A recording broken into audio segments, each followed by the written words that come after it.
I came to the wealthy Barnes estate to work as a caregiver for Mr. Walter, who was 70 years old. The person who hired me was his daughter-in-law, Rebecca. On the day I started, she met me at the gate, gave me a tour, and shared some information.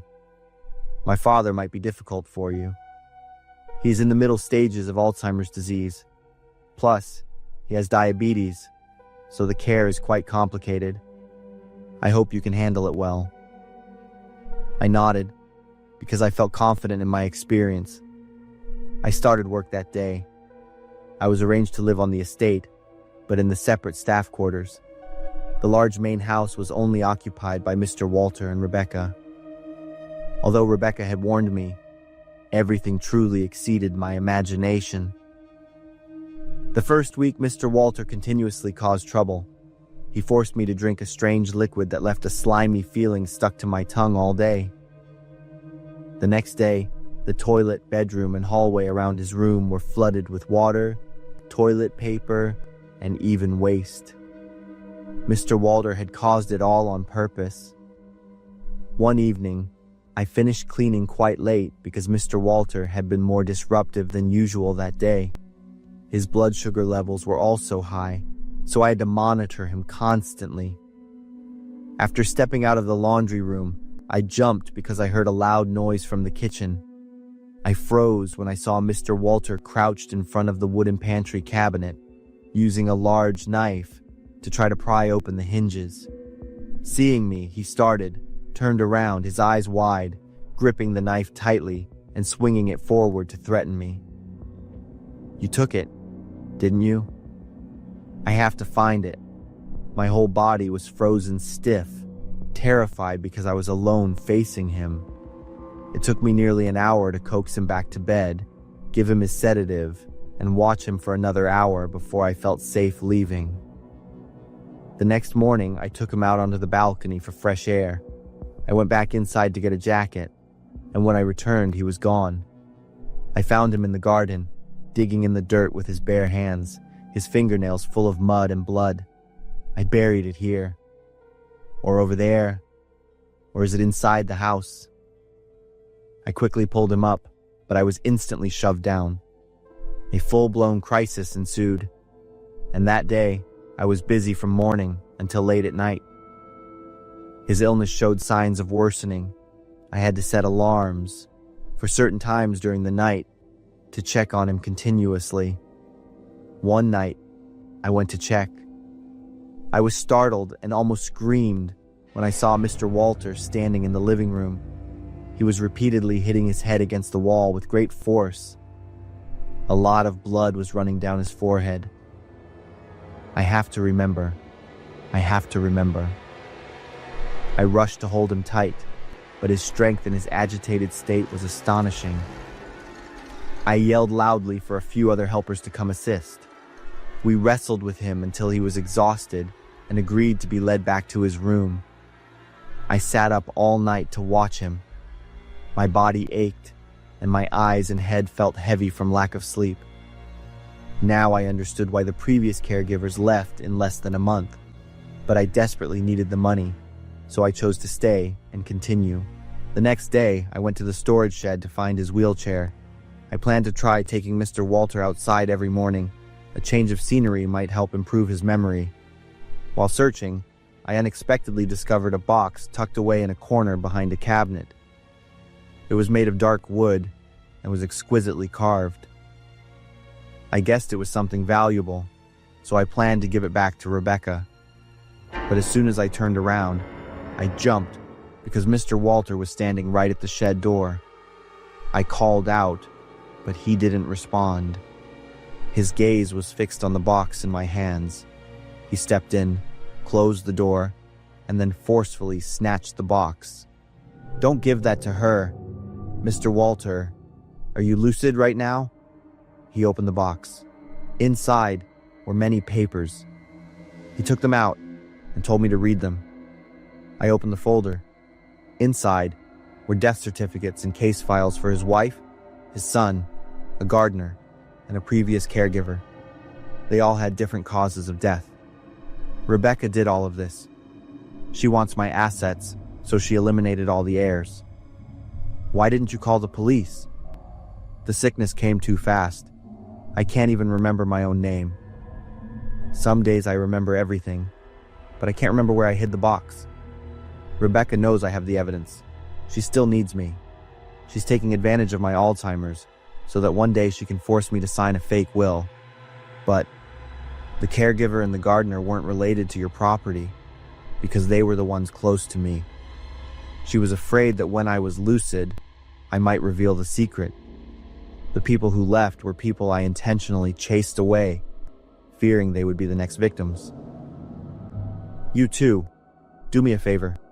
Take the box back to your room and give it to the police tomorrow. I didn't ask again. I took the box back to my room, feeling absolutely overwhelmed and confused.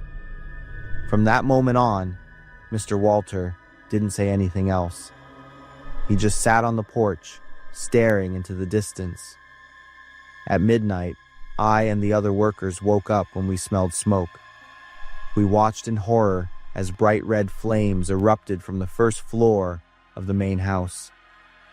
The fire spread incredibly fast. By the time the fire department arrived, the entire house was engulfed in flames. They found 2 bodies in the ashes. One was Mr. Walter, found in the living room. The other was Rebecca, in an upstairs bedroom.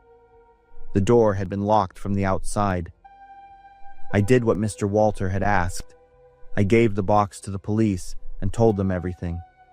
They launched an investigation. After 3 months, the evidence confirmed the truth.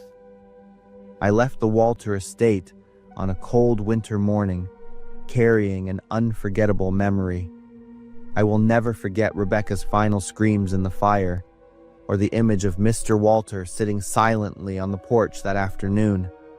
And more than anything, I felt gratitude. If Mr. Walter hadn't chosen to end it all, who knows, I might have been the next victim. Before we continue, I just want to say thank you. MHS crossed over 10,000 subscribers in 2025, and that's all because of you. Every single view, like, and share means the world to me. From the bottom of my heart, thank you. This year, we're setting our sights on 50,000 in 2026.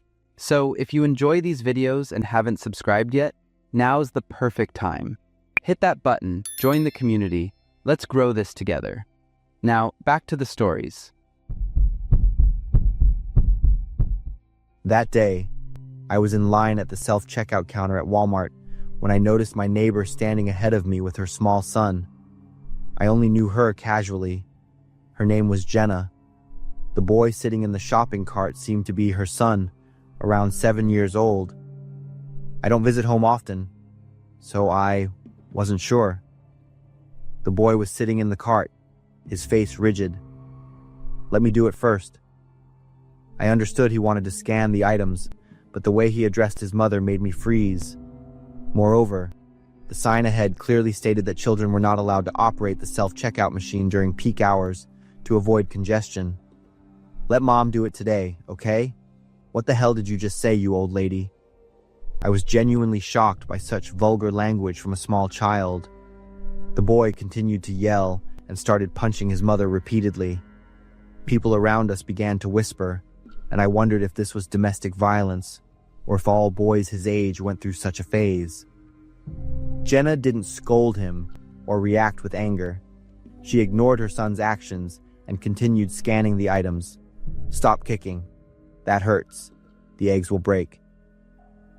Just then, another child passed by, holding an eye-catching, colorful ice cream cone. The violent boy immediately saw it and pointed, ordering Jenna, "Bring that here. Mommy won't buy that." After Jenna's refusal, the boy didn't say anything more. He quietly grabbed an egg from the shopping cart and deliberately smashed it onto the floor. "But you have money to buy this useless stuff." I saw several customers leave without checking out. They mumbled complaints about unruly children, saying they shouldn't be in public places to avoid disturbing others. I also left, not because I was annoyed, but because my phone rang. When I returned, I saw an employee mopping the floor and Jenna was bowing her head, apologizing. Meanwhile, the boy had gotten out of the cart and was still kicking his mother's legs. Jenna quickly ushered her son away. Even after they were out of sight, the boy's shouting still echoed. I went home and told my mother what I had just witnessed. My mother told me what she knew. It started with Jenna and her husband not having children. A distant relative passed away, leaving the boy orphaned. No one in the family wanted to raise him, so they practically pressured Jenna to take him, feeling sorry to send him to an orphanage. The boy's name was Caleb, and he was well behaved at first, but after a while, he suddenly became violent and defiant.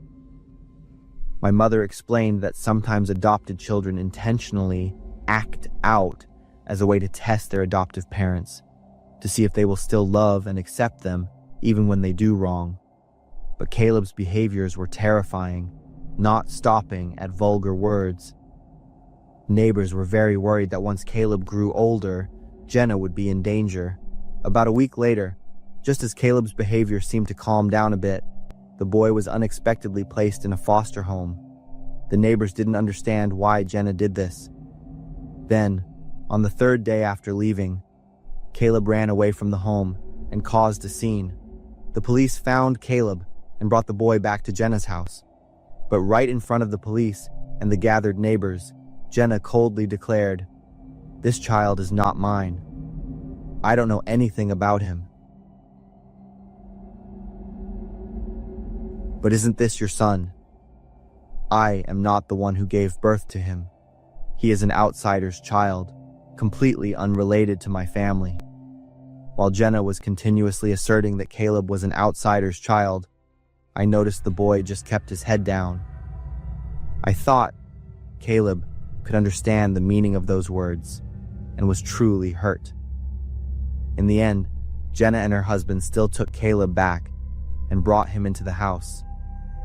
Sometime later, my mother saw a moving truck parked outside Jenna's house. My mother went over to ask if she was moving. Jenna talked at length about her life while she had Caleb, how difficult and exhausting it was. According to Jenna, 2 other families wanted to adopt Caleb, but because they lived too far from the boy's old residence, her family, who lived closer, was ultimately chosen. So, is Caleb still living with you now? No, no one wants to adopt him anymore. Jenna revealed a terrifying secret. She had secretly filmed Caleb the entire time he was at her house. All the times Caleb hit her and used vulgar language. When the extended family held a meeting to reconsider after Caleb ran away, Jenna showed those videos to everyone. My mother froze, thinking Jenna seemed unstable. Caleb even wet the bed. Haha. But before he went to the home, Caleb seemed better behaved. I waited for him to get comfortable with my family, and then used that false stability to record evidence. When the police forced him to come back, I told him straight, "You have nowhere to go back to. Your parents are dead. No one wants to take care of you. Even if someone at the foster home takes care of you later, they're only doing it for the money."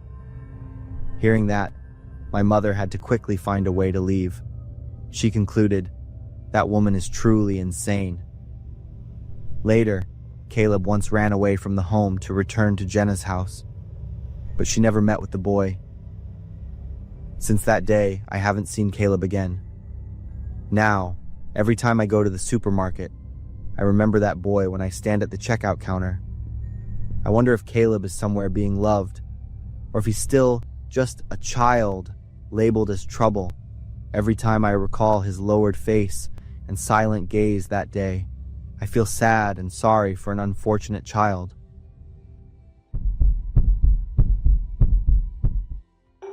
I am Diego.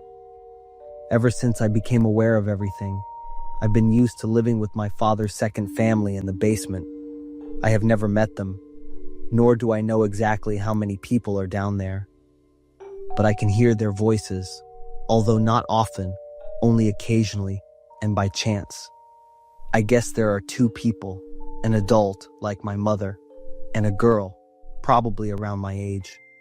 Having a second family of my father living in the basement seemed so normal to me that I thought every house must have two families like this. Every day, my father would go down to the basement and stay down there for quite a long time. On holidays, my father would bring food and gifts down there instead of having a meal with my mother and me upstairs. After the meal, my father would bring the dishes, now empty, back upstairs. My mother would wash them without a word of inquiry or complaint. I have never seen my mother question or show any concern about my father's second family. My mother's attitude was always indifferent, focused solely on carrying out her duties as a housekeeper. Every day, without fail, my mother would clean every object and corner with great meticulousness. "Mom, can I go down to the basement to play with the people down there?" I asked my mother this when I was about 6 or 7 years old. "If you want to, or rather, if you can get past your father," my mother replied, her hands still wiping down the kitchen cabinet, even though it was already gleaming. "Then why don't they come up here with us?" I asked, still confused. "It's very likely that your father wouldn't allow that." Indeed, many times out of curiosity, I secretly watched my father go down to the basement. The door was always locked carefully whenever he entered or exited. I was allowed to do whatever I wanted, to have anything I asked for, but I was absolutely not permitted to go down to the basement. Everything would have been fine if my curiosity hadn't been sparked by the voices of the people in the basement. The frequency grew, singing, shouting, crying, the sound of things crashing. Everything made me determined to explore the basement. One day after school, I came home and noticed that my father's car was not in the garage, and my mother wasn't home either. Immediately, the thought of going down to the basement crossed my mind, and I followed the curiosity that had built up over the years. I knew I wouldn't be able to get inside, but I wanted to get closer to the basement door and listen carefully to what was happening inside. After thinking for a moment, I knocked on the door. Immediately, there was a knock in response within less than 2 seconds. It was as if the person had been waiting for me right behind the door. "Hello," I greeted first, taking the initiative. "Hello." It was indeed a girl, and her voice was very pleasant and special. "Are you Diego?" "How do you know my name?" I was completely surprised. "We live in the same house. I'm the same age as you. I think I was born a few months before you. I'm Lonnie." I smiled softly. "That's right. We live in the same house." "Who are you staying with?" I asked. "I'm with my mom and my little brother, but he's not well. He doesn't speak or run around ever." Suddenly, I heard my mother call, and I was startled. I quickly ran off, not even having time to say goodbye to Lonnie. Fortunately, just as I made it upstairs, I saw my father's car driving up the driveway. Ever since that day, I felt strangely happy. I had a secret just for myself, a very special friend, and I was always smiling to myself. After school, instead of wandering around or locking myself in my room, I would sneak away from my parents and go down to the basement to talk to Lonnie. She dreamed of having a life like mine, going to school and doing homework every day, cleaning her room every Sunday morning, and helping her mom with the housework. "Try it, and you'll end up hating them like I do right now," I muttered. "Life down here is very dark and suffocating. My mother never smiles. She's always either holding my little brother, crying, or getting angry. I've never been to school. You're my only friend." I fell silent after Lonnie's words. "Are you still there, Diego?" "Oh yeah, I'm still here. Lonnie, you're also my only friend. At school, no one wanted to interact with me or have anything to do with me. They called me the child of crime. Whenever I asked my mother why people said those things about me, she would always get angry. The angrier she got, the more she lost control, acting recklessly, shouting while scrubbing the kitchen until her hands bled. I also didn't see any love between my father and mother. The attitude and look in my father's eyes when he gave me gifts were very different from when he brought gifts and food down to the basement for your mom and you. Shut up, you devil. I've already put up with you a lot in front of my son. That was my father's voice. It's all because of my only remaining son.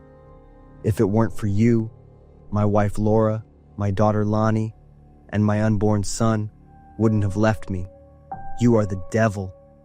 Do you think cleaning those bloodstains thoroughly will wipe away your crime? I held my breath, trying to hear every word my father said, as thoughts raced through my mind. Lonnie, your mother, what's her name? Laura. I ran to my room, locked the door, pulled the blanket over myself, and trembled with my own suspicions. This isn't real. I kept muttering to myself. The next day, I gathered all my courage and stole my father's basement key. I knew where he kept it. It wasn't hard. I just hadn't paid attention before. I took a deep breath and opened the basement door. There was no one here. Inside was a cozy room, filled with vibrant colors from toys and wallpaper. There were happy family photos of a beautiful woman, a girl around my age, and my father as well, a small cradle with a blue mattress. And at the end of the room, a small table with a portrait of the woman and the little girl, placed next to a crucifix and a few candles. There was also a picture that, when I grew up, I later realized was an ultrasound photo of the baby.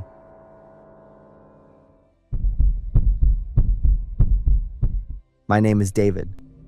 I was born and raised in the suburbs of San Bernardino, California. Our house was an old wooden one, isolated among the deep green pine hills. It was quite spacious with 4 bedrooms and a basement. My father said the basement was where he worked. I was never allowed down there. I accepted this without question. I only observed from a safe distance. I lived with my father, a very quiet man. With his fishing job, he was often away for weeks at a time. Dad didn't spend much time with me. The only thing he taught me was, women only bring trouble. But the contradiction was that our house always had many women visiting. They came and went like ghosts, so many that I couldn't remember them all.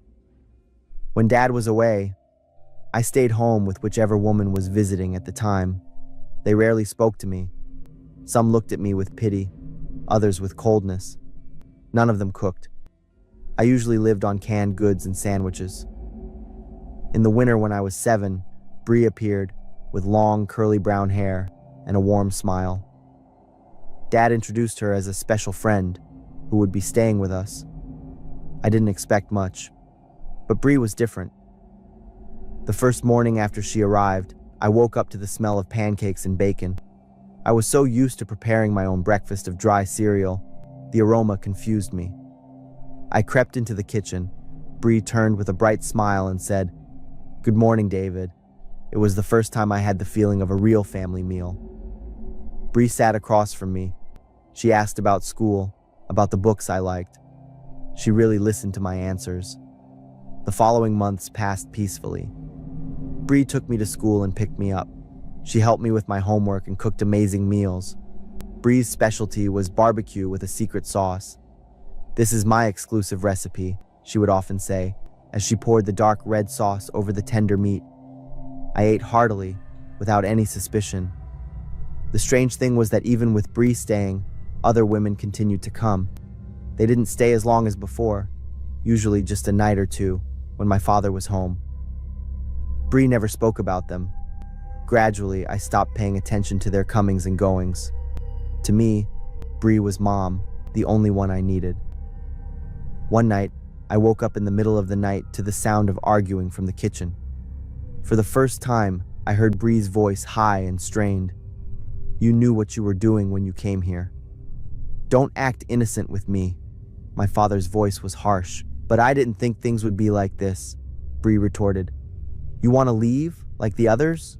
my father asked. Silence stretched, And finally, I heard Bree sob softly. "Number I can't leave David." "Then you'll do as I say." My father's voice was firm. 2 days later, we had barbecue for dinner again. Bree didn't say much, but she made sure my plate was always full. I ate ravenously, while Bree barely touched her own portion. That night, I woke up thirsty and went downstairs to get a drink. The basement door was slightly ajar, no sound, but there was a strange smell I couldn't place.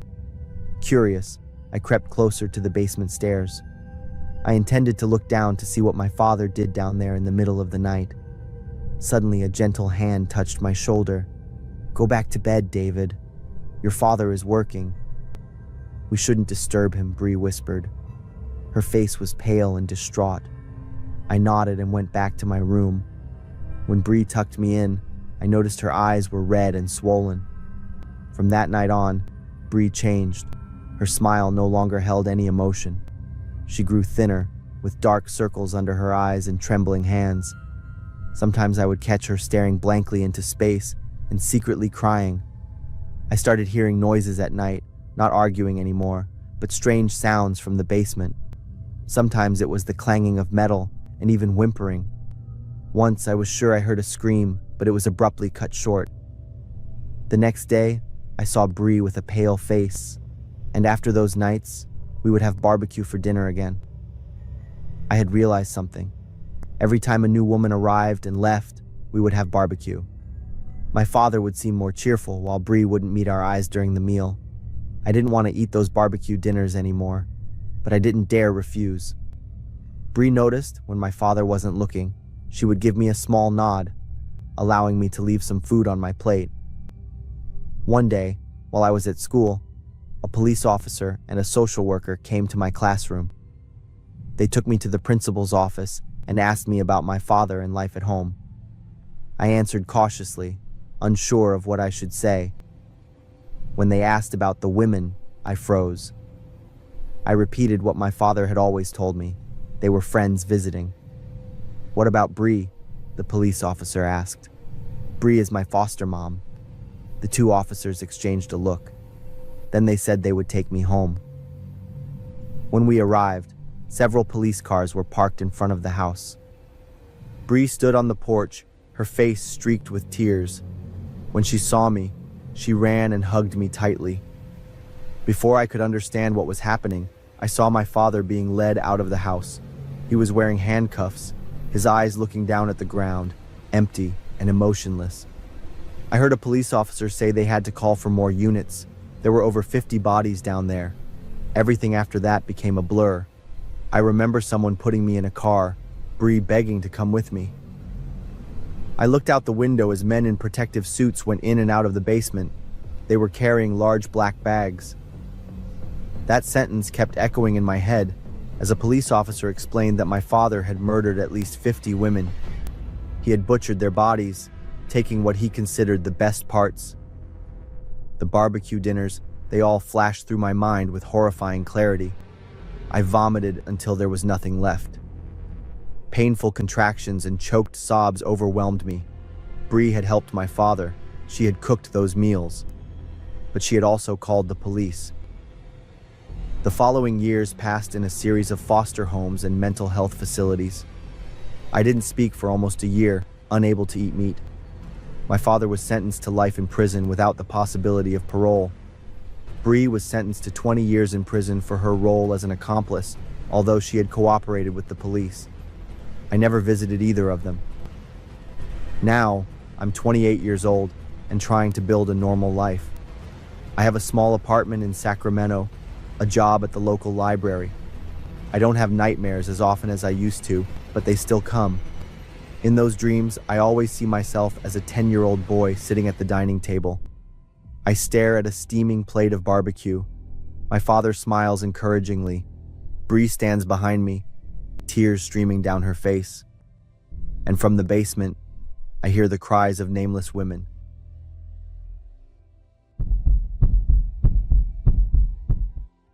My name's Gina. I'm 18 years old. I'm the only daughter and a treasure of my parents. My family's residing in the busy city of San Antonio, Texas. Even though I was born and raised here in San Antonio, my heart truly belongs to my grandparents' home in Modesto, California, and it had always been ever since I came there to visit them. I love the fresh air of that place. So at every long school break, I always asked my parents for a chance to visit my gramps. The elders were delighted every time I came to their door. They typically took me around the almond garden, where I could really enjoy the peaceful atmosphere that the big cities could never give me. Old-fashioned as they were, my gramps didn't watch TV, but they listened to the radio instead. I was a fan of my grandma's little radio. Also, my gramps had a loyal shepherd named Max, who's their best friend. Max was a really smart dog for its type. Every afternoon, I often grabbed my grandma's radio and jogged along the backyard hills with Max. I would then listen to music, have a snacking picnic with Max until the gramps called out for dinner. Those happy times I wished would last forever. But everything changed 3 years ago. My family had just returned after a long flight from our vacation with our grandparents in Modesto to San Antonio. 3 days later, my dad received a phone call saying that my grandma had passed away from an accident in the almond garden. That evening after school, I saw my dad and mom had prepared a huge luggage. Sadness lingered in their eyes. I didn't know what's up, and sensing my confusion, my dad told me what happened to Grandma. I didn't cry at all, and in hindsight, I wasn't sure what I was thinking back then, but I had almost no emotion at all. I dragged my suitcase out and literally just went out of the house. I just want to get to Modesto as quickly as possible to confirm everything. My grandma was just fine. She would be thrilled to see us coming back. On our way back to Modesto, I felt really uneasy for the entire trip. I didn't answer any questions from my parents, but just stared at the windows. My thought was all about my grandma. We arrived and present at our grandparents' house the next day. As soon as the ride stopped, I rushed into the familiar house. I yelled aloud, but the familiar sight of my grandma, granddad, and Max were no more. The house was unusually quiet and gloomy. Max barked very loud, and when I came closer, I noticed that he's chained. Never before did my grandparents chain him, and thinking he's in a lot of stress, I released him away. He immediately came rushing inside. My parents also rushed in. The once beautiful and tidy house was now so empty without my grandma. Everything was messy. Even my grandma's favorite vase was broken as well. My grandpa sat motionless in the bed, right next to my grandma, and pale, lying motionless, bandage all over her forehead. No longer lingered on the thin thread. I was now completely collapsed. All I could do with that was cry. My parents also shared in my grief. I didn't remember for how long I had been kneeling down like that, but I did remember that Max barking snapped me out of my trance. Max had never done this before. He stared at my grandpa as if he's an enemy. My grandpa angrily looked at Max. He kept mumbling something, and without any words, he picked up his pistol in the locker and shot his dog in the head. Everything happened so fast that Max could only let out a weak whimper before completely ceasing any motions. Me and my parents were all stunned looking at that carnage. What the hell was going on here? What happened to my grandpa? I seemed to have lost every bit of sanity in me, and therefore I couldn't shed any tears anymore. My mom said it's due to the extreme grief that my grandpa had acted irrationally like so. My parents suggested a local funeral in the local church. It was also Grandma's favorite destination when she was alive. However, Grandpa insisted not. He only allowed his wife to rest in the place two of them had resided for 30 years. For 2 days, I remained close next to Grandma's coffin and ate and slept very little. My dad had also picked up a good place to rest Max, next to her. I did not see my grandpa wept or showed any kind of grief. He chose silence, just staring into Grandma's picture. It would be a closed casket funeral, he demanded. Every visitor could only view her coffin from afar, he requested. Even for my parents, my grandpa demanded for them to stay away. We did not dare argue with those irrational demands. After all, he was the one that was supposedly in the deepest grief. In the evening when I was next to my grandma's and Max's coffin, I opened up her favorite radio. Suddenly, the radio digital display showed up. "Hello, Gina." When I was dumbfounded with the device, suddenly her singing voice rang over. This was her favorite song, which she used as my lullaby when I was a kid. She must have recorded this song to the radio, I thought. Hearing her voice again, the surge of emotion came back, and I couldn't hold off my tears. When the song was halfway through, a strong hand grabbed on the radio and snatched it from me. It was Grandpa, who mercilessly smashed the radio on the ground and broke it in pieces. I couldn't hold back my emotions anymore, and that was the first time I snapped at my grandpa, yelling to his face. My parents immediately jumped in to intervene, and my mom dragged me to the bedroom. She told me to wash myself up. It would calm me down. The family had enough problems already. I groggily dragged myself to the bathroom, and when I looked in the mirror, I could see my sanity hanging on by a thread. My grandma suddenly appeared in the mirror, where she smiled at me and whispered something. I believed from her mouthing that she was calling for my name. Suddenly on her forehead there was a hole, and from that hole, blood kept oozing out. She kept smiling, even though the blood had covered her entire face and mouth. When I turned my back around, she was gone. But I did spot something on the ground that looked like a spent cartridge case. A cartridge case, and the hole in my grandma's head. Things seemed to link in with each other. It prompted me to spring to action. I dropped the casing in my chest pocket and made my way down to Grandma's coffin. I had to see it. So I pushed open the casket and tried to look at my grandma's obscured bandaged head, when suddenly a strong hand grabbed my arm tight to the point of it being very painful.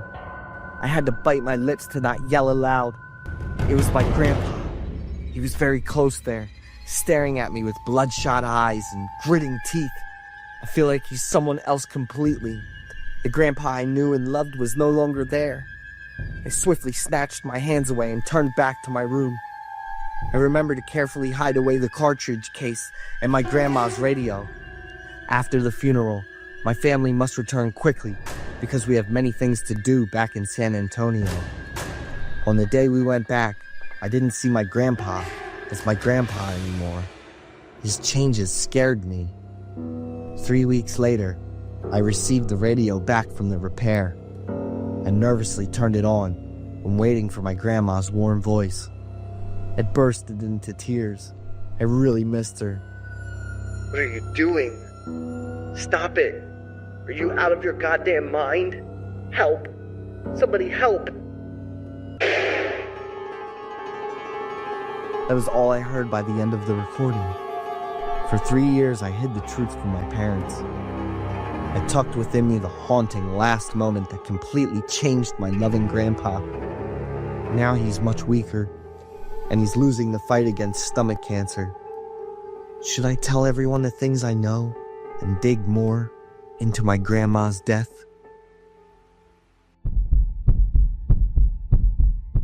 I'm Michael, 23 years old, and I'm an orphan. 5 years ago, I had a life that many people admired. My dad owned a real estate company, so our family was pretty well off. My mom didn't work a regular job, but she helped my dad a lot with running the company. I was an only child, so I got all their attention. Life was easy from childhood. For 18 years, I never had to worry about a thing. I never really thought about what life would be like without my parents' protection. The year I graduated from high school, I went through the first event that completely changed my life. My dad's company got caught for tax evasion. Not only did he have to pay back the evaded taxes, but my dad also had to cover the interest on that amount. Because of the huge amount of money involved, my dad was prosecuted and ended up getting a 15-year prison sentence. All of our family's assets were frozen. My mom had a serious mental breakdown. On the day of the trial, seeing my dad get sentenced and taken away, my mom cried so much she fainted. 3 months after my dad went to prison, my mom couldn't handle the shock and chose to end her life. I can't even put into words how I felt during that time. At the same time, I lost everything. I blamed my mom for choosing such a negative way out. I wondered why she left me alone when I needed her more than ever. I have to give myself some credit because at that time, I stayed strong, alert, and optimistic. I worked on building a positive mindset, finished high school, and continued with my university program. At first, I still visited my dad regularly, and each visit took me an hour on the bus. But my dad seemed unhappy to see me, and eventually, he stopped wanting to meet. By my second year of college, I stopped visiting my dad. I graduated from college on time and got an office job with an average salary. I met 2 friends, Manny and Oliver, and we became an inseparable trio. One day, my dad's old lawyer got in touch with me and told me about a wooden house in the woods that used to belong to my father. "It will now be yours." I didn't react and didn't have any special feelings about what he said. I thought how great it would be if it were a villa in a nice neighborhood or a luxury apartment. During last year's Christmas holiday, I invited my 2 friends to the wooden house in the woods for a few days of fun. We drove there in 2 cars, bringing food and personal items. Finding the house wasn't difficult. It was quite spacious, and I started to like it more. The inside of the house was modern and very clean, not at all like it had been empty for years. We didn't think much of it. We just unpacked our things and started the party right away. As we drank the wine and beer, we sang and danced, letting the alcohol take over. Suddenly, Manny stood up and shouted, "There's someone! They're standing upstairs, looking down." We looked around but didn't see anything unusual, so we just laughed it off, thinking he was just drunk and dizzy. We sang and drank some more until we passed out. I woke up with a pounding headache and my head spinning, and my throat was really dry. I grabbed a bottle of water from the floor and tilted my head back to drink. Suddenly, I heard a rustling sound coming from the kitchen. When I turned around, I saw that my snack was moving by itself. After I screamed, it fell to the floor and stopped moving. My 2 friends woke up, and Manny quickly found the light switch and turned it on. They asked me what happened. I ran over to pick up the snack, looked at it, and then sighed in relief, saying, "I think this house must have a lot of rats." At night, while Oliver went to take a shower, Manny, Oliver, and I stayed behind to clean up a bit. About 20 minutes later, Oliver ran back, looking flustered and a bit angry. He said, "Are you guys playing tricks again? You know I'm really scared of ghosts." We looked at each other in confusion and said we hadn't left the living room since he left. "Who was knocking on the door while I was taking a shower?" Oliver's words made the atmosphere tense. I told him more clearly about what I saw with the snack. Manny and I burst out laughing. "Come on, cowards. Your breath still reeks of alcohol. Do you really think you're sober in this situation?" Manny's words made Oliver and me feel more relieved. We put the food back in the living room, tried turning on the old TV, and surprisingly, it still worked. We drank and slept there until dawn. Just like that, we were drunk for 3 days straight. A few more times I saw a dark shadow. Oliver heard crying, and some furniture and food in the house disappeared for unknown reasons. But we didn't suspect anything because we were always in a half-awake, half-asleep state. By the fourth day, the food was gone, so we decided to walk to the nearby town to buy some more. We left the house at 9 a.m., and when we got back to the forest, we could smell something burning from a distance. Feeling like something was wrong, the three of us rushed toward the house without saying a word to each other. The wooden house slowly came into view, but was 80% burned. Luckily, the fire hadn't spread to the forest or the two nearby cars. I was stunned to see the last property my father left burned to ashes. Now it was just a pile of half-burned wood. Suddenly, a woman's scream echoed through the area. She rushed towards me with an angry look, like she wanted to tear me apart. My two friends quickly stepped in and stopped her. The woman ran into the fire, which hadn't been fully extinguished, and used her bare hands to flip each piece of wood that was still glowing. It took us a few seconds to react. Oliver quickly called the police, while Manny and I tried to get the woman out of the fire. After a while of searching, the woman stopped when she found something on the ground. She just stood there staring, and then let out a scream of frustration. Underneath the charred wood, a burnt corpse was found. The woman was crying and mumbling, and it seemed like she couldn't speak properly. We couldn't say a word as we watched the woman hold the body in her arms, even though her hands were blistered from severe burns. The police showed up after 20 minutes, bringing along a 6-year-old boy. The boy called the woman Mom, and she was both surprised and overjoyed. She ran over to hug him and cried loudly. This morning, the boy ran into town with us, and the police found him. It was confirmed that the woman was the boy's biological mother, but she couldn't speak. The burned body was identified as a monkey. She used gestures to show the police what had happened.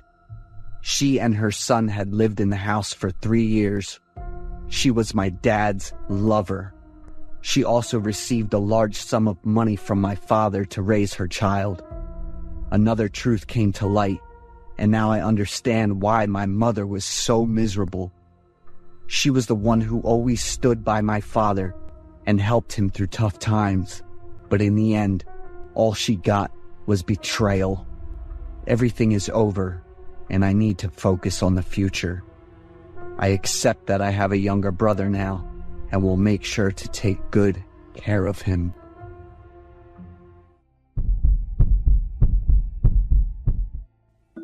I'm Carmela, but everyone calls me Carm. I'm about to turn 17. I live with my grandmother and my older brother in a rather old house. My grandmother always takes care of and loves both of us. My older brother is 1 year older than me and is like a different version of Dad. My dad works at sea, and he's been doing that since we were very young. Once a year, Dad only comes home 1 or 2 times during important holidays.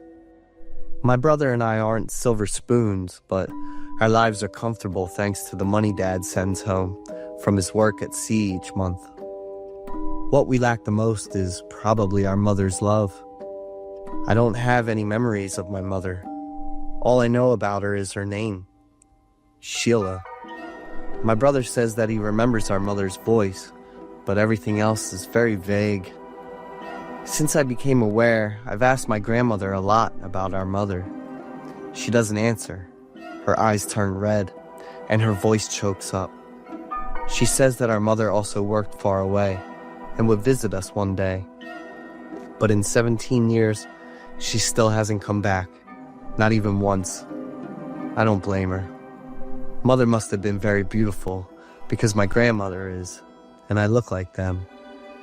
The love for my grandmother and the protection from my brother made my childhood very wonderful. But my grandmother and my father can't get along. There were even times when I saw my grandmother looking at my father with a very angry expression. My dad said, "You children must always love and be grateful to your grandmother. But not everything Grandma says is the truth." Dad didn't explain but kept repeating that advice. I tried to remember. Could it be something about Mom? Always be a cheerful, beautiful girl who knows how to love. Don't get bogged down by other complicated matters. That's what my brother always advised me. He's much more insightful and mature than his 18 years. But I always think about finding out more and meeting my mother. During the Christmas holiday, my father came back after being away for almost a year. Dad brought along a young, beautiful woman who was holding a baby in her arms. Dad said he would rent out this house and move the whole family to live elsewhere. Leave the past behind. There's no need to hold on or bring it up again. Not going anywhere until you clear up everything about Sheila. My grandmother immediately objected very strongly, bringing up matters about my mother.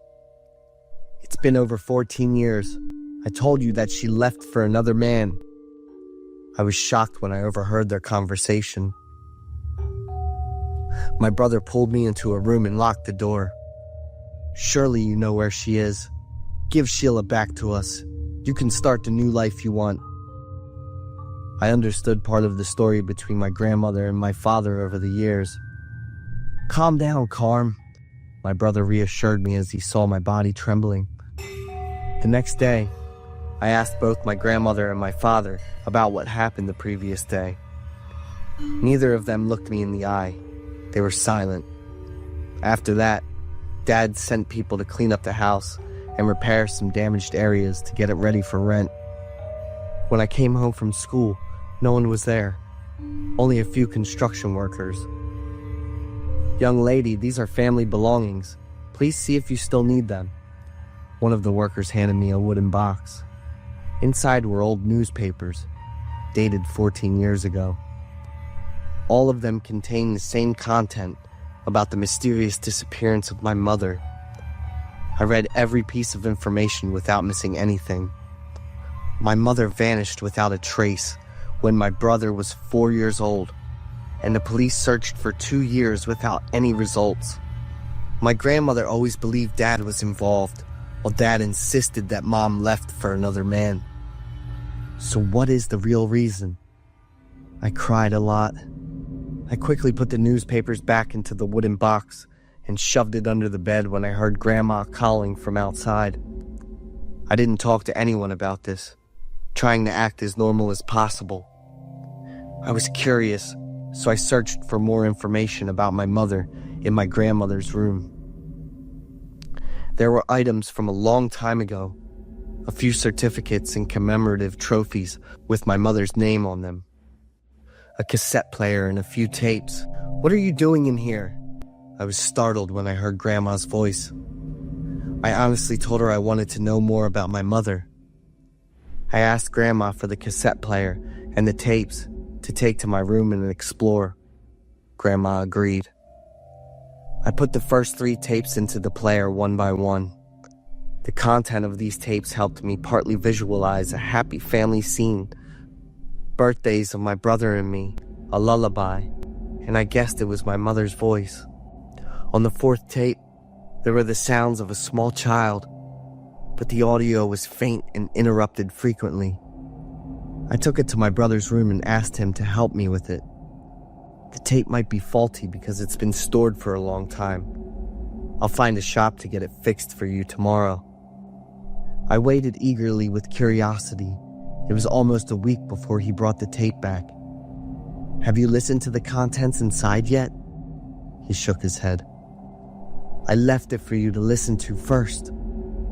I smiled, hugged the cassette player and tape, and pulled him into the room. I put the tape in and pressed the button. The static noise was followed by the giggles of 2 children, a boy and a girl. "Vincent! Carmela!" We startled and looked at each other. That was my sibling and me when we were young. The sound of the door opening and a very familiar voice. Children should not lie. Tell me, what did your father do to Mother Sheila? Father took Mother's head. The voice of the boy, exactly that of my older brother. I looked at him with wide open eyes, and he was equally shocked. My older brother hurriedly turned off the cassette player and hugged me. We wished we hadn't taken the tape to be fixed, but it was too late. My brother and I didn't dare to face it any further.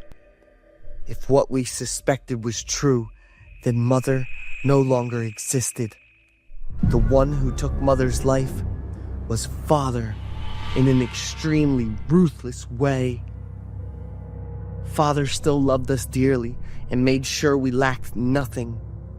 But what about the pain my mother endured and the torment Grandma has suffered for the past 14 years? For a week after thinking everything through carefully, my brother and I expressed our feelings to Father and Grandma. My brother and I would continue living here with Grandma, while Father would start a new family elsewhere. Although it was very difficult and painful, we chose to move forward. I didn't want to learn about the past and those painful stories anymore, and neither does my brother. My brother and I have a bright and happy future ahead of us. We will take good care of Grandma. Mother Sheila is either very happy in a faraway place or still right beside us. I'm Oscar, 30 years old. I lived with my paternal grandmother since I was 5. In my small memory from that time, I don't remember everything exactly. I remember that I used to live in a different house with my parents. The memory is fragmented. Afterwards, I was moved to live with my grandmother. The reason for moving houses was later explained to me by my grandmother. Because my parents had jobs far away, and it wasn't convenient to take me along. Life with Grandma was also very happy. To her, I was everything. At first, I would often cry at night because I missed my mom. Every time I received a call from my parents, I would also cry. By the time I was about 6 or 7 years old, when I began to understand things a bit more, I asked my grandmother many questions about everything around me. The familiar spot at the dining table was that I sat on the left side, while my grandmother sat in the middle. Suddenly, I felt that something was missing. The scene before me was very familiar. It was the spot where I was sitting and the same dishes on the table. But there was something missing. Grandma, where's Alvin? That name suddenly popped into my mind, like a spring being released after being tightly compressed. My grandmother was stunned for a few seconds and said, "Do you mean Buddy? Isn't he over there enjoying a snack?" "No, I mean Alvin. I remember there was someone who used to sit and eat with us." "There's no one, dear. Hurry and eat before the food gets cold." Grandmother's face became serious as she continued eating. I didn't know how to explain that hazy memory to her. As time went on, I began to remember more images and fragmented memories of Alvin. In every corner of the house, in every nook and cranny. To be honest, I can't remember his face, and I'm not sure if Alvin actually existed. Whenever I remembered something, I would always ask my grandmother, "I'm fed up with that name Alvin already, Oscar. It might just be your imaginary friend." But I didn't think so. The feeling about Alvin was very real. He was completely different from my imaginary friends. Whenever my parents came to visit, I was very happy because there would be lots of toys and sweets. "Mom, do you know Alvin?" Hearing my question, my mother was stunned and stared at me. You remember Alvin?" I nodded innocently, continuing to chew on candy while telling my mother about it. "Not much. I just remember his name and that he seemed to have been here before." My mother quickly placed her hand on my shoulder and turned me to face her. "Do you remember where Alvin went?" "No. Do you know Alvin?" "Don't eat too many candies, Oscar. They're not good for your teeth and digestion." Grandmother appeared and interrupted my conversation with my mother. I ran over to show grandmother the items my mother had brought for me. Candies again? Grandmother looked at my mother with a somewhat irritated tone. My mother pulled me away, saying she would take me to the playground while my father stayed behind to talk with my grandmother. I was very happy on the days when my parents came to visit. Many times I asked my parents to either take me and grandmother with them or to stay here with us. My mother agreed, but asked me to wait a little longer. My parents left again, and I cried for a few days afterward because I missed them. But with grandmother by my side, things were okay again. One time I brought a school friend home to play after school. I proudly showed him grandmother's baked cheesecake. Grandmother smiled and told us to play only in the indoor area in the backyard, and not to go outside or open the gate for strangers. We obediently followed her instructions, playing together in the backyard while we waited for grandmother to bake the cake. Bubby played with us. When the ball rolled to the end of the yard, I ordered Bubby to go get it, but he didn't come back. Instead of paying attention to the ball, he kept sniffing something under the apple tree. I guess that Bubby must have found a fallen apple or something. My friend and I ran over to call Bubby. Bubby suddenly started barking loudly and digging non-stop under the apple tree. I yelled at Bubby to stop, saying that this was the apple tree grandmother loved and that we'd be in big trouble if we messed with it. I quickly picked up Buddy, but he continued to bark persistently at the apple tree. "What's going on?" Grandmother's voice startled us. Normally she was very gentle, but even just frowning was enough to make me scared. Bubby was locked in the kennel, and my classmate and I ate the cheesecake with a sense of unease. "What did you see?" Grandmother asked us with a frown. "No, we just saw Bubby digging in the dirt." I quickly spoke up to explain for my friend. After that day, my friend stopped coming over to my house. Grandmother built a very tall fence around the apple tree herself without calling a contractor. Bubby was sent to a relative's house while I was at school. I cried and begged grandmother to bring Bubby back, but her answer was no. One time I saw a car and several police officers at the neighbor's house. I quickly ran back to ask grandmother and found out that the neighbor's family had reported their youngest son missing. It seemed like I had seen this scene somewhere before. The police car, the sounds of crying, and the missing person information, all of it felt eerily familiar and vividly real. Had the police ever come to our house, Grandma? I remember it seems like... Stop saying meaningless things, Oscar. Come inside right away. Grandmother interrupted me and completely changed her demeanor. After that, I didn't question anything with grandmother anymore. I was afraid of seeing her displeased. When I finished elementary school, my mother came to pick me up and we left. I missed grandmother a lot and felt sorry that she had to live alone. When I was nearing the end of middle school, grandmother passed away from a stroke that wasn't treated in time. My family hurried back that night to prepare for her funeral. Looking back at the house with so many pictures and memories of Grandma woven into every corner, I can't stop crying. The apple tree in the backyard is heavy with ripe red fruit, falling all over the ground because no one is there to pick them. The fence Grandma built with her own hands has almost completely fallen down. Under the apple tree, a skull with half exposed, half buried in the ground. I looked carefully, and once I was certain of what I had seen, I rushed into the house to call my parents. Dad immediately ran to the backyard, while Mom collapsed right where she stood, gasping for breath. "Alvin! Alvin!" Mom kept murmuring that name in shock, ignoring all the questions I asked. Suddenly, Mom sprang up, dashed toward the garden, and screamed the name Alvin out loud. Kneeling under the apple tree, Mom kept sobbing and frantically digging up the earth. Dad tried to stop Mom, but he was met with a series of painful blows from her. Dad told me to go inside and call the police with the ambulance. The scene repeated once again. The police car arrived at my house, and the crying. Yes, it was definitely Mom's crying. My mom was given a sedative by the medical staff and fell asleep, leaving only Dad to deal with the police. Under the apple tree, The police uncovered the remains of a 6-year-old boy and confirmed it was Alvin, my half-brother. That's why I always have fragments of memories of playing with him. Alvin went missing when I was a little over 4. The police also came to my house to investigate. Mom's desperate crying filled the air, and I stood in the room terrified, watching from the inside. Not being able to find him caused my mom to suffer from a severe mental crisis. Dad took me to live with Grandma, so Mom could have time to receive treatment.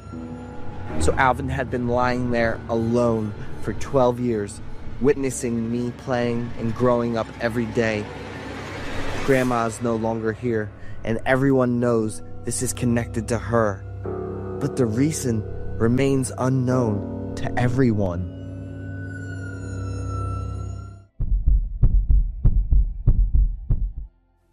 I'm Leon, living in New York. I am very lucky to have a happy family. My parents have been together for more than 20 years. My brother, Jason, is 10 years older than me. He also has a small, happy family with his wife and daughter. That day was my parents' silver wedding anniversary. The whole family held a cozy party and took a commemorative photo together. My mother wore an old wedding dress. She was really beautiful at the age of 48. My father was also stylish in a white shirt. Parents said sweet words to each other. They thanked each other for their 25 years of companionship. My brother got his camera ready. My niece, Fiona, enjoys running around. My brother looked at Fiona happily and took a few pictures of her. When the whole family arranged a position to take photos, Fiona suddenly started crying and was not cooperating. Fiona is almost 2 years old this year. She walks quite well, but is slow to speak. She cried and then reached towards my mother as if she wanted my mother to hold her. When she sat on my mother's lap, she immediately became happy again. The whole family laughed because of Fiona's cuteness. Everyone looked at the camera and smiled brightly. After taking photos, everyone continued the party and danced together. More than a week after, my brother took the photos to be developed. After dinner, everyone brought out the photos to look at. I was startled when I held the photos in my hand. In the photos my brother took of Fiona, she was chasing a boy. The photo doesn't show his face clearly. Looking at his height, I guess the boy is about 3 years old. I quickly picked up the other photos to look at. In the family photo, that boy appeared again. That boy stood next to my mother, playing with Fiona. So she cried for my mother because she wanted to continue playing with that boy. I was startled again. In all the photos, I was not there. But the strange thing is that my parents did not have any questions or panic reactions when looking at the photos. They smiled and complimented my brother for taking beautiful photos. They didn't even see the other boy like me. Suddenly, my mother was thoughtful and then burst into tears. "I wish there were more Leon and Marcus in the family photo," my mother said with a choked voice. "Leon and Marcus? I'm Leon. I'm here, right? And who is Marcus? Are there any other family members that I don't know about?" The family atmosphere fell silent. No one paid attention to my questions. Except for Fiona, who ran to hug me as if to comfort me. I hugged Fiona, but a series of questions appeared in my mind. Looking closely at the family photo, that boy's face is very familiar. Another evening, I was in the bedroom with Fiona, who is very attached to me. We will play together for a while before the baby falls asleep. I stayed and watched Fiona for a while before returning to my room. But that day when I walked out the door, Fiona suddenly woke up. The little girl whined and asked me to stay. I quickly hugged Fiona to comfort her, and in just a moment she smiled. Fiona looked at me intently and she said, "Friend." When my sister-in-law heard Fiona crying, she also ran over worriedly. As soon as she entered, she witnessed Fiona's first words. My sister-in-law happily picked up the baby and ran to the room to show it to my brother. The happy laughter of the small family also made me laugh unconsciously. One beautiful morning, my parents wore black clothes and looked sad. My parents told me and my brother's family that they wanted to take us to visit some people. I was quite curious but didn't ask much, but did what my parents said. My family stopped the car in front of the gate of a large cemetery. I went last, following the whole family into the cemetery. My mother sadly knelt and cried at a grave. My father and brother tried to comfort her. Coming closer to look at the tombstone, I was shocked to see that the names printed on the tombstone were Marcus and Leon. Looking at the two small photos on the stele, I was startled to recognize the boy in the family photo. It turned out that boy's name was Marcus. The other photo is me, Leon. That boy and I only have different eye colors. Everything before my eyes gradually blurred. Echoing in my ears were the sounds of police cars and ambulances, followed by the sound of crying, the sound of my parents calling out Leon and Marcus's names in pain and helplessness. Before my eyes appeared the scene of the bodies of two twin boys covered in blood and open wounds. The two boys lay on top of each other in a pool of blood. A man holding a sharp knife stood looking at the bodies of two boys with wide eyes full of red veins. The tight pain throughout my body pulled me back to the present. My body was covered in scars. They began to bleed and hurt. My mother was still kneeling and crying next to the grave. Fiona walked up, pointed to the picture of me and Marcus on the grave and said, "You."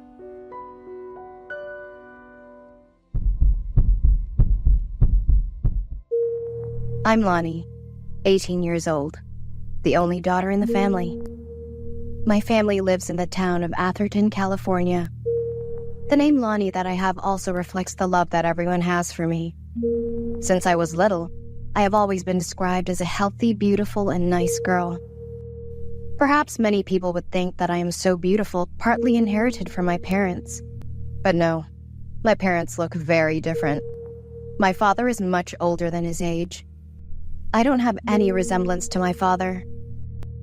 My mother has pale, sallow skin, a thin and lifeless body. The lines on my mother's face are very beautiful, but they are not well taken care of. I often see my mother sitting alone with a pale and tired face. I would run to hug her and ask if she was okay. Mom would always smile kindly, hug me tightly, and cry for a long time. I was educated by my parents, and especially my grandmother, to be a good girl and not putting my nose into other people's affairs. So I grew up in a cocoon of love and affection. I was carefree and obedient to adults. Even in situations I didn't like, I wouldn't resist or argue. Speaking of my grandmother, her name is Ira. My grandmother is very young and beautiful, completely different from my mother. My grandmother has fair, smooth skin, a firm and attractive figure, even though she's almost 60 years old. I know my grandmother is a single mother. She has only one child, my father. I have never seen her mention any other relatives, and I also don't know anyone other than my father, mother, and grandmother. My grandmother's house is about a 30-minute drive from my house. My parents would take me to stay with her every weekend. My grandmother is very gentle.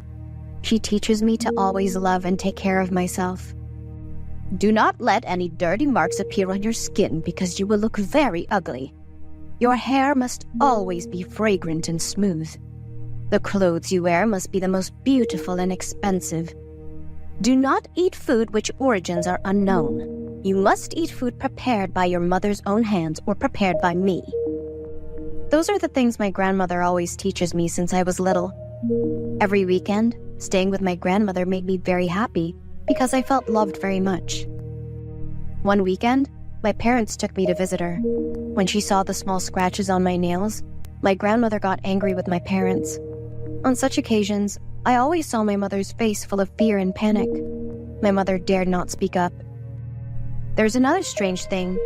Every time my parents took me to visit my grandmother, my mother and grandmother would go into a separate room to talk. Dad and I would wait outside. I would look towards the door of my grandmother's room. It would be a long time before they came out. I would run to hug my mother again, every time I saw the fatigue and discomfort on her face. On my mother's hand, every time they came out of my grandmother's room, there would always be a plaster. My mother would try to shield it with her hand, but I always saw it. In the summer of the year I finished middle school, my grandmother said my parents should let me stay with her for a long time. During the days at my grandmother's house, I got to know a neighbor boy my age named Mike. Mike is kind and funny. We quickly became friends. One day, while playing with Mike, I accidentally slipped and fell.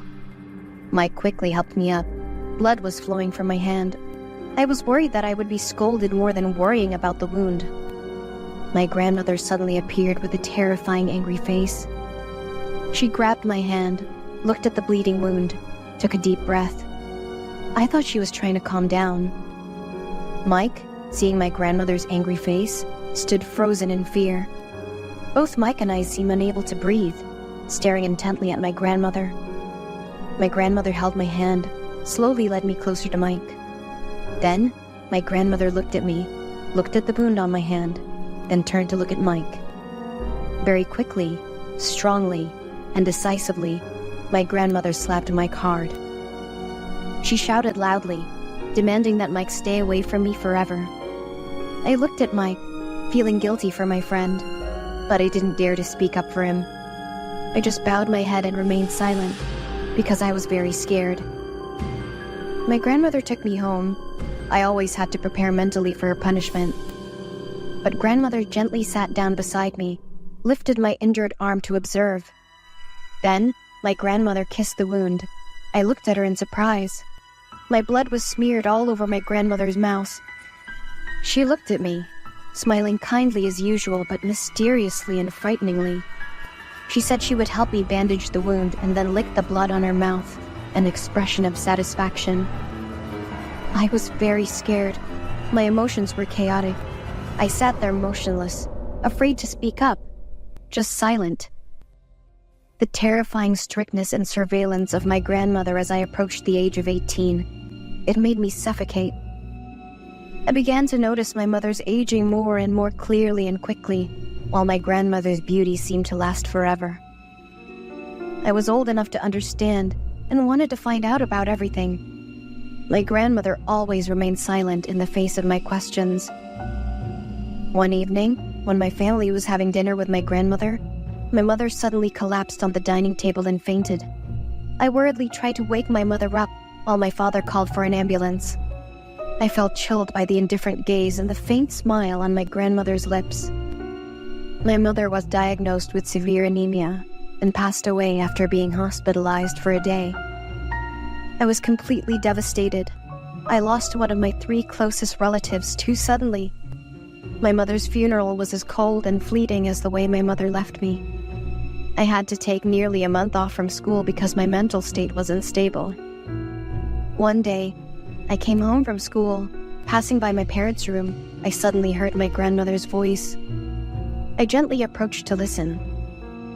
She's almost 18. Quickly find another replacement and nurture her well. Our bodies only suit the cleanest and purest things. I looked through the crack in the door, horrified to see an old, ugly woman with red glowing eyes drinking a bowl of blood. Blood dripping down her chin and neck. That elderly face gradually rejuvenated. Her eyes returned to normal. It was my grandmother. The drops of blood fell to the floor, being licked clean by my father, who knelt down. The satisfaction on their faces, along with the maniacal laughter, completely destroyed me.